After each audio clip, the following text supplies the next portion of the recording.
नमस्कार, आप देख रहे हैं डीटीपी न्यूज। आज बात करते हैं देश में बेहतर कानून व्यवस्था को लेकर। सीबीआईटी निदेशक श्री अशोक त्यागी जी ने साफ साफ किया है कि देश को बेहतर बनाने के लिए आम नागरिक को भी बेहतर सोच रखनी होगी। वहीं अनिता मुकिल गोयल जी जो दिल्ली से हैं और अग्रवन संस्था के संस्थापक है, इन्होंने भी साफ किया है कि देश सिर्फ सरकार नहीं यानी आम जनमानस को भी सक्रिय होना पड़ेगा। शुरुआत अब कहां से करें? अनिता मुकिल गोयल जी का कहना है कि परिवार के अंदर जब तक समानता के साथ यानी माता पिता और बच्चे आपस में मिलकर सहयोग के साथ नहीं रहते, जब तक सहयोग की भावना से नहीं रहते, तो साइबर अपराध, डिजिटल अरेस्ट, इस तरह की घटनाएं होते रहेंगे।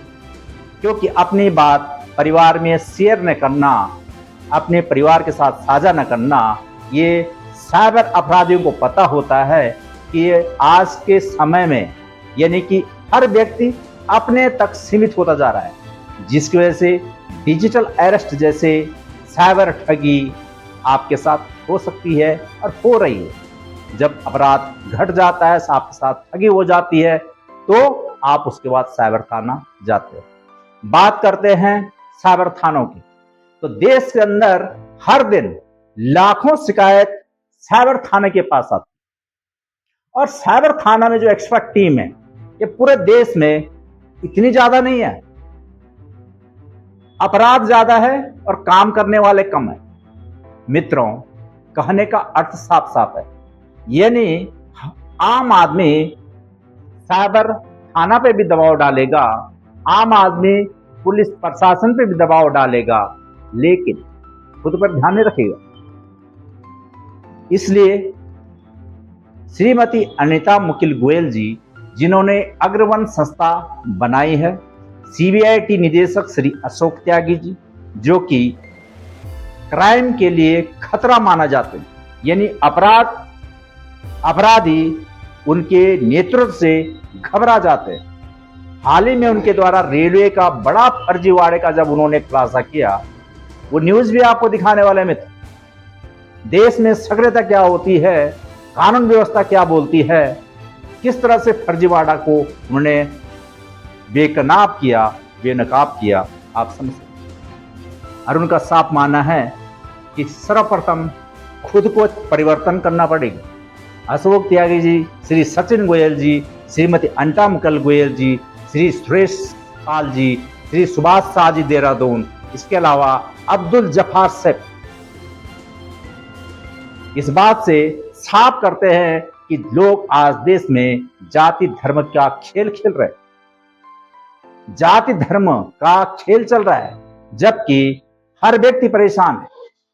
उनका कहना है कि देश में अपराध, साइबर ठगी, धोखाधड़ी के इतने सारे मामले हैं, लेकिन उसके बावजूद भी राजनीति यानी कि लोग समझने को तैयार नहीं है और खेल चल रहा है धर्म और जाति। मित्रों, यदि आपके आसपास भी आप अपने आसपास मिलकर रहते हैं, एक संगठन के साथ रहते हैं, समूह बना के रहते हैं, हर घटना का आपस में चर्चा करते हैं, तो मुझे लगता है हर समस्या का समाधान किया जा सकता है। और इसकी पहल की सुरेश पाल जी, श्री सूर्यकांत नैनवाल जी, देहरादून रायपुर से।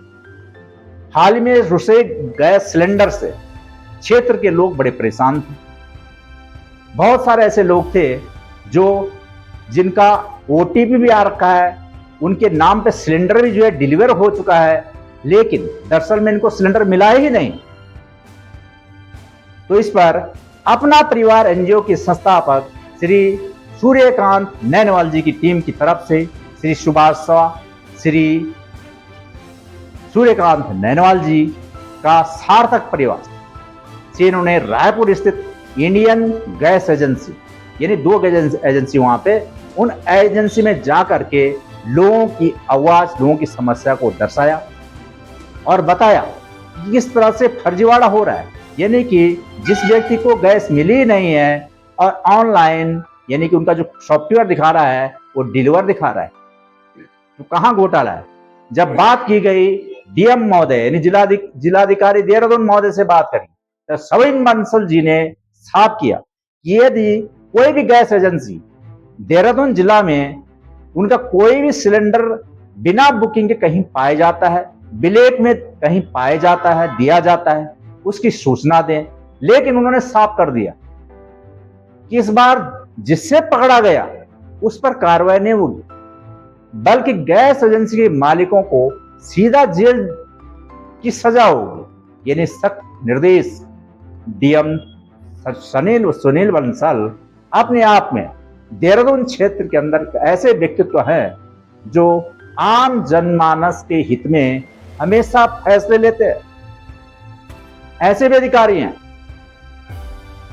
तो इसकी शुरुआत देहरादून रायपुर से शुरुआत होती है और साथ ही भारतीय प्रशासनिक सुधार जन शिकायत परिषद राज्य उत्तराखंड की टीम के द्वारा श्री दर्श चौधरी जी, राधा चौधरी, श्री जफार सैफी जी, श्री सुभाष शाह जी के नेतृत्व में, श्री सुरेश पाल जी के नेतृत्व में, श्री सूर्यकांत जी अपना परिवार संगठन के द्वारा ये फैसला किया कि देहरादून में 100 वार्ड है, यानी नगर निगम क्षेत्र में 100 वार्ड है और 100 वार्ड में अभी तक ये जानकारी नहीं आ रही है कौन नशा बेचता है, कौन अपराध करता है, कौन भ्रष्टाचार में लिप्त है।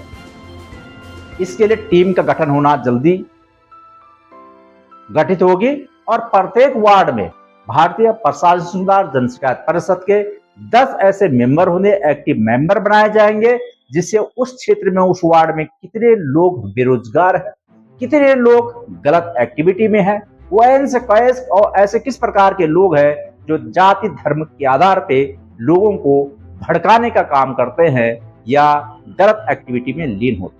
ये सब जानकारी रखी जाएगी।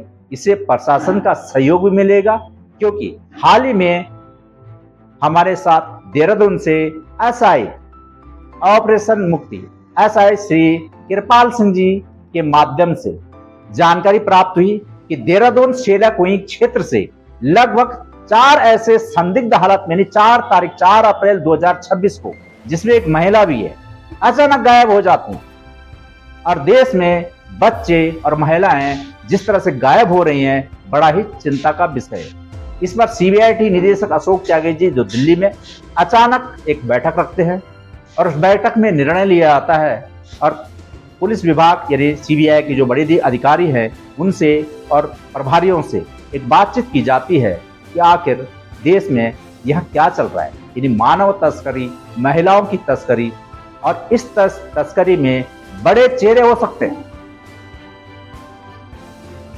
कहने का अर्थ है कि हर व्यक्ति को जागरूक होना चाहिए, हर व्यक्ति को राजनीतिक में धर्म जाति को छोड़कर, यानी आप आज देश के अंदर धर्म जाति का जो खेल चल रहा है इससे ऊपर उठना पड़ेगा और अपने आसपास का क्षेत्र पे ध्यान देना पड़ेगा। यदि आप दिल्ली में हो तो दिल्ली में कौन सा वार्ड में रहते हो उसके आसपास की चीजें को आपको नोट करना है। यूं तो हमारी सरकार हर वार्ड, हर ग्राम सभा से लेकर ब्लॉक स्तर, तहसील स्तर, जिला स्तर पर टीम बनाती है, लेकिन बहुत सारे ऐसे मामले देखे गए हैं जहां पर राजनीतिक दबाव होते हैं, कार्य सही सुचारू रूप से नहीं हो पाता है। लेकिन इसके बावजूद अपना परिवार जो संस्था है देहरादून में अच्छा काम कर रही है, जनहित का काम कर रही है।